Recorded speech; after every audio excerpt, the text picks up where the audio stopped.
Jadi ada harmonisasi hubungan, harmonisasi hidup, harmonisasi berada di alam ini. Sehingga jangan kaget ketika orang Jawa itu punya harmonisasi yang bagus. Karena itu karsa yang dibangun. Audio Jungle.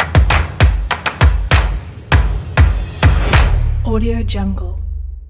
Rata-rata orang Jawa itu punya kekuatan membangun hati, punya kekuatan membangun diri, sehingga seperti peribahasa, ibarat padi semakin tua semakin merunduk, bagaikan kelapa semakin tua semakin banyak santannya.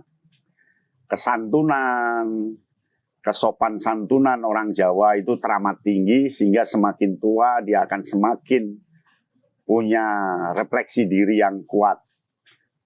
Apa yang dilakukan orang Jawa ketika hatinya mampu memberikan kekuatan sehingga bisa umur panjang, sehingga bisa dipakai oleh orang lain tempat berguru dan sebagainya. Berikut ya rahasianya. Yang pertama adalah tresno. Tresno itu artinya cinta kasih. Bagi orang Jawa, tresno itu dilakukan untuk samubarang atau untuk semuanya. Dia akan cinta kasih terhadap tanaman yang dia lakukan, cinta kasih terhadap hewan, cinta kasih terhadap sesama, cinta kasih terhadap anak turunnya. Dan cinta kasih itu tentunya memendam emosi negatif dan memunculkan ketenangan dan memotivasi dengan cara santun. Jadi yang pertama adalah tresno. Yang kedua, telaten. Telaten itu dilakukan oleh orang Jawa untuk menguatkan hati. Telaten untuk memelihara diri sendiri. Dia melakukan istiqomah yang bagus, pelan-pelan, dari sedikit demi sedikit, sampai pada akhirnya mendapatkan hasil. Dia puasa, telaten menjalaninya, sabar menjalaninya, itu telaten. Yang ketiga, kaweruh jiwa. Jadi orang Jawa itu rata-rata dia punya pengetahuan tentang jiwa. Apa itu amarah, dia sangat paham. Apa itu diam, apa itu sabar, apa itu tenang. Dia tahu betul dan bisa menjawabnya.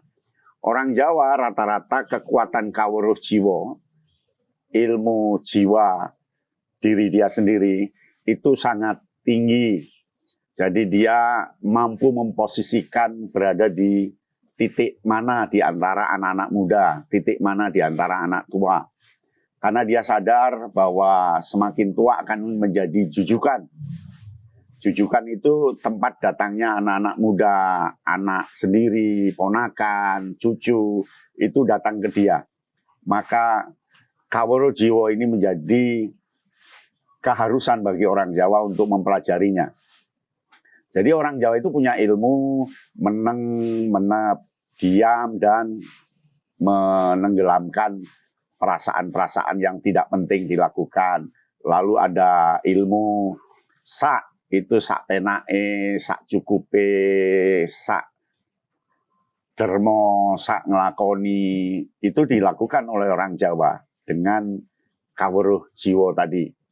Bahkan untuk mendalami kaweruh jiwa, dia berdiskusi dengan orang lain, berguru pada orang lain, baca, dan seterusnya. Kaweruh jiwa ini menjadi modal dasar bagi orang Jawa untuk membangun hati. Yang keempat adalah tumindak. Tumindak itu tindakan yang dilakukan oleh orang Jawa.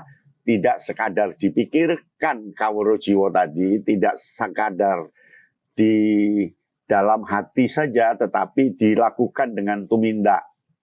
Tumindak itu orang Jawa biasanya melakukan meditasi atau dia sholat kusuk sekali, sembahyang. Itu dilakukan untuk bagaimana memunculkan tumindak atau tindakan yang punya hati mulia. Lewat yoga, ya, lewat puasa, kemudian lewat bersilaturahim ke orang lain. Tumindak itu dilakukan untuk menguatkan hati. Jadi orang Jawa ada upaya untuk menguatkan hati dia. Nah, yang kelima itu karso, jadi punya kehendak. Kehendaknya biasanya bersifat mulia. Jadi punya kehendak sing tak karep nih, atau yang saya inginkan itu damai. Jadi ada harmonisasi hubungan, harmonisasi hidup, harmonisasi berada di alam ini. Sehingga jangan kaget ketika orang Jawa itu punya harmonisasi yang bagus. Karena itu karsa yang dibangun. Dia harus seperti apa, posisinya bagaimana. Ketika bertamu dia harus duduk di mana. Ketika dia ngomong dengan orang yang belum dikenal, dia diam dan harus ngomong apa. Itu semuanya dibungkus dalam bentuk karsa, kehendak. Dia tidak mau melukai orang lain, santun banget. Itu yang dilakukan orang Jawa untuk melihat rahasia hati. Jadi kekuatan hatinya tinggi banget. Demikian ya. Salam Kak Yana Bintang. Audio Jungle. Audio Jungle.